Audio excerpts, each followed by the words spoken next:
ఓం హర హర మహదేవ శంభో శంకర. ఓం నమశివాయ. కార్తీక పురాణం 16వ అధ్యాయం. స్తంభదీప ప్రశంస. వశిష్ఠుడు చెబుతున్నారు: ఓ రాజా, కార్తీక మాసం దామోదరునికి అత్యంత ప్రీతికరమైన మాసం. ఆ మాసమందు స్నాన దాన వ్రతాదులను చేయుట, శాలిగ్రామ దానం చేయుట చాలా ముఖ్యం. ఎవరు కార్తీక మాసమందు తనకు శక్తి ఉన్న దానం చేయురో అట్టువారి రౌరవాది నరకబాధలు పొందుదురు. ఈ నలదినములు తాంబూలదానం చేయువారు చక్రవర్తిగా పుట్టుదురు.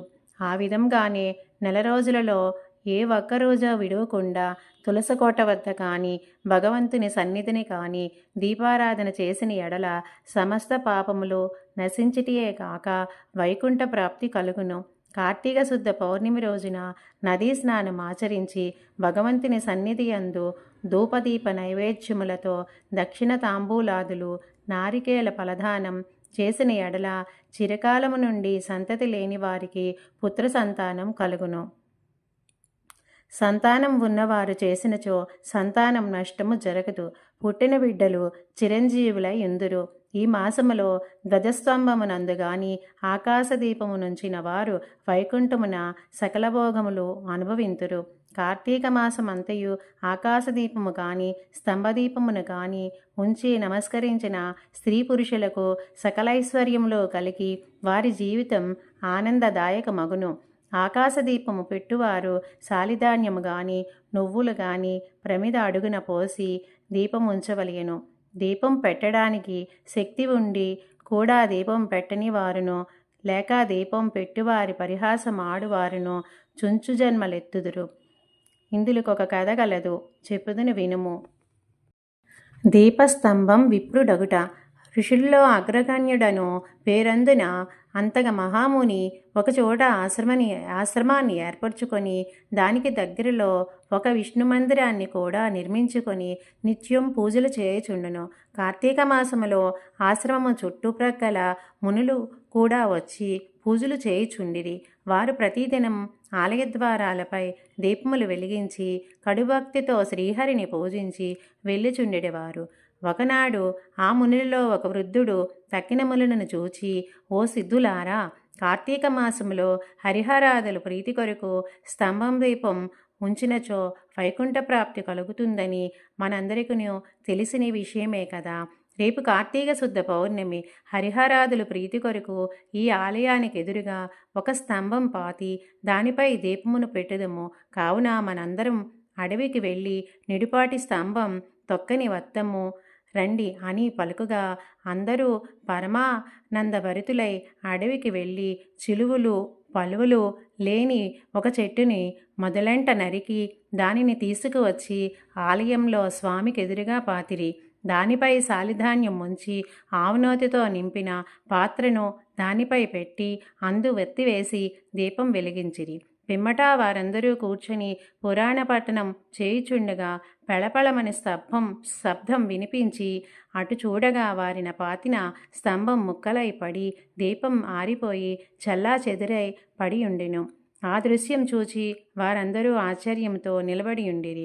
అంతలో ఆ స్తంభం నుండి ఒక పురుషుడు బయటకు వచ్చును. వారు అతనిని చూచి, ఓయి, నీవెవడువు? నీవి స్తంభం నుంచి ఎలా వచ్చితివి? నీ వృత్తాంతమేమి అని ప్రశ్నించిరి.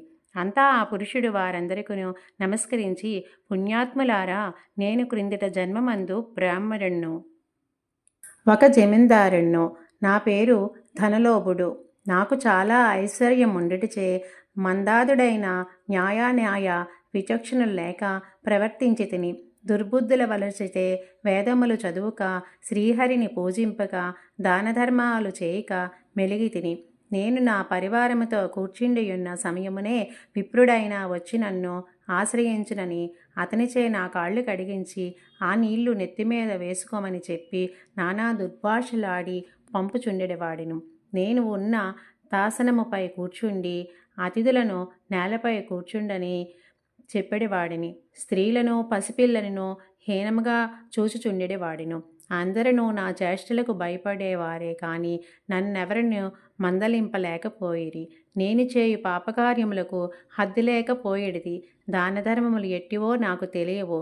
ఇంత దుర్మార్గుడినై పాపినై అవసాన దశలో చనిపోయి ఘోర నరకములు అనుభవించి 1,00,000 జన్మల యందు కుక్కనై 10,000 జన్మలందు కాకినై 5,000 జన్మలు తొండనై 5,000 జన్మలు పేడ పురుగునై తర్వాత వృక్షజన్మమెత్తి ఈ అరణ్యం అందుండి కూడా నేను చేసిన పాపమును పోగొట్టుకోలేకపోతిని. ఇన్నాళ్ళు మీ దయవలన స్తంభముగానున్న నేను నరరూపమెత్తి జన్మాంతర జ్ఞాని నైతిని. నా కర్మలన్నీయు మీకు తెలియచేసి తిని నన్ను మన్నింపుడని వేడుకొనెను. ఆ మాటల కాలకించిన మునులందరూ నిమితాశ్చర్యమొంది, ఆహా, కార్తీక మాస మహిమ ఎంత గొప్పది! అదియునుగాక కార్తీక శుద్ధ పౌర్ణమి మహిమ వర్ణింప సఖ్యం కాదు. కర్రలు, రాళ్ళు, స్తంభములు కూడా మన కండ్ల ఎదుట ముక్తి నొందుచున్నవి. వీటన్నిటికన్నా కార్తీక శుద్ధ పౌర్ణమి ఆకాశదీపముంచిన మనుజునకు వైకుంఠ ప్రాప్తి తప్పక సిద్ధించును. అందువలనే ఈ స్తంభమునకు ముక్తి కలిగినదని మునులు అనుకోకుచుండగా ఆ పురుషుడు మాటలు ఆలకించి, మునిపుంగవులారా, నాకు ముక్తి కలుగు మార్గం ఏదైనా గలదా? ఈ జగంబున నల్లరెకు నెటుల కర్మబంధం కలుగును, అది నశించుటెట్లు నా ఈ సంశయముకు బాపుడని ప్రార్థించెను. అప్పుడు అక్కడ ఉన్న మునీశ్వరులందరూ తమలో ఒకడును అంగీకరసముతో, స్వామి, మీరే అతని సంశయమునకు తీర్చగల సమర్థులు గానా వివరించుడని కోరిరి. అంత నగీశ్వరుడిట్లు చెప్పుచున్నాడు. ఇట్లు స్కాంద పురాణాంతర్గత వశిష్ఠ ప్రోక్త కార్తీక మాహత్యమందలి షోడశోధ్యాయ సమాప్తం.